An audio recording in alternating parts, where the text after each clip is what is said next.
Hi, my name is Charles Scribner, Executive Director of Black Warrior Riverkeeper, and I'm here with my colleague Nelson Brooke, who is our staff Riverkeeper, here to answer some questions for the Singing for Change Foundation. Nelson, what's the name of the organization and its mission? Black Warrior Riverkeeper. Our mission is to protect and restore the Black Warrior River and its tributaries. Why is the Turkey Creek watershed so important? Turkey Creek is a beautiful tributary of the Locust Fork of the Black Warrior River. It flows down out of the tail end of the Appalachian Mountains out of a beautiful forest. It's spring-fed. It's home to a number of rare and endangered species of aquatic critters, and it's loved by the entire community that lives and plays along its way down out into the Locust Fork of the Black Warrior. And we understand and believe that these unique and vibrant tributaries to the river are really the lifeblood of it, and it's very important that they remain pristine. What toxins affect fish the most, and what can people do to avoid adding these toxins to the waterways? Well, I mean, there are acute toxins that can affect fish immediately in the near term. I mean, killing them within moments or hours of exposure. Those are, chemicals that you would have a hard time reading or naming out. We're, of course, concerned about anything that's going to be toxic enough to cause a fish kill, but we're also very concerned about persistent toxicants that build up in fish over time, things such as mercury and arsenic and selenium. Those can come from coal mines, build up in fish, and cause some problems for people that eat fish. We're also concerned about PCBs and other man-made chemicals that can build up in fish over time in their fatty tissue. With mercury, it's in the fish tissue, so you don't want to eat a large fish that's a major predator fish that can have the toxin bioaccumulate up in its flesh over time. So eat the smaller fish and watch out for fish consumption advisories in your local area. With catfish and other bottom dwellers, PCBs can build up in their fatty tissue, so it's good to cut fatty tissue out of fish that you eat, but it's also just wise to stay away from the big ones. What are 5 words that represent the ideals of Black Warrior Riverkeeper? Well, advocacy certainly comes to mind. We're constantly advocating for compliance with the Clean Water Act. I'd say passion.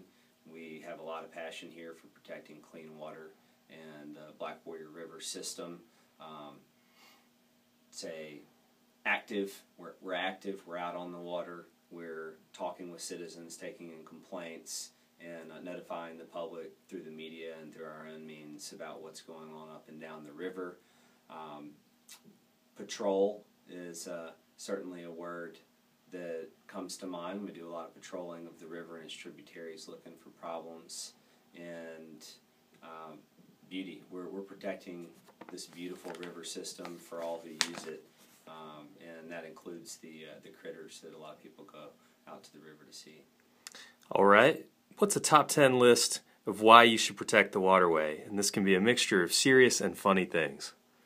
Well, number one, clean water. We all want to have clean water for fishing, swimming, and drinking. That's just critical to any organization, any individual in protecting river systems, whether it's a little creek in their backyard or if it's the big river they go play on the weekends. We all live downstream. Number two, we all live downstream of somebody else, so it's really critical to make sure that we're a good upstream neighbor and that our activities are not impacting those downstream. Along that same vein, nobody wants to swim in sewage, so certainly we want to make sure that our local systems and municipalities are treating things properly. The fish don't have a voice. The fish and the crayfish and the mussels and the snails, they need an advocate. They actually need a lot of advocates to protect the clean water and habitat they call home, because they're stuck there. For future generations deserve to have very special places to go to like we can enjoy today, and it's important to encourage those who would despoil pristine areas to understand the value of keeping places clean for future generations that might not have as many places to go and enjoy.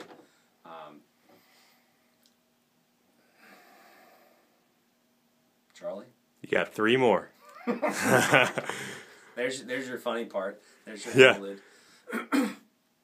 Yeah, there's nothing funny about pollution, really, so this is a tough list to make. Yeah, recreation. I mean, there are a lot of people. There are a lot of people out on the river on a regular basis, kayaking, canoeing, fishing, skiing, snorkeling, all sorts of stuff. And so it's really important for those who are enjoying these beautiful places near their homes or where their family takes them to be able to just go carefree and enjoy the river.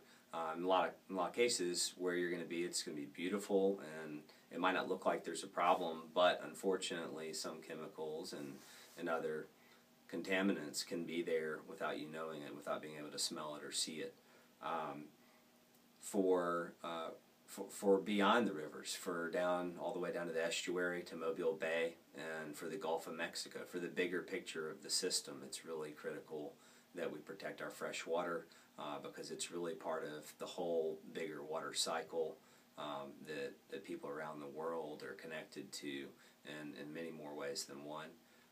Also, on that point, Jimmy Buffett's from Mobile, so we appreciate his support on the grant, and we're watching his back with our work up here in Birmingham. Yeah, we certainly understand the connection of the Black Warrior all the way out into the Gulf of Mexico via Mobile Bay and many of the other rivers in Alabama that feed down that way. We'd love to see more water keepers, and I guess maybe that's a good segue to a last point, which would be to inspire younger generations to get engaged in the future of their backyard and of their state, and to realize that they don't have to follow a traditional path in life to make a living, that they can follow their passion and they can get engaged with local groups and possibly one day get to work for one. Excellent. Last question is, for the answers of all these questions, what fish would you like to be and why? Well, I think I would like to be the southern walleye because it's a fish that is native to our river and to many rivers in the southeast, but that is in dwindling supply. It's been competed with due to the damming of the rivers, messing with its migration corridors and its spawning habitat, and also the introduction of non-native species such as the northern walleye and other species that outcompete it in its native grounds. I like to kind of look from the bottom up, from inside the river out at us and what we're doing, and have that perspective to better understand the impacts that we're having on the river system. Thank you very much.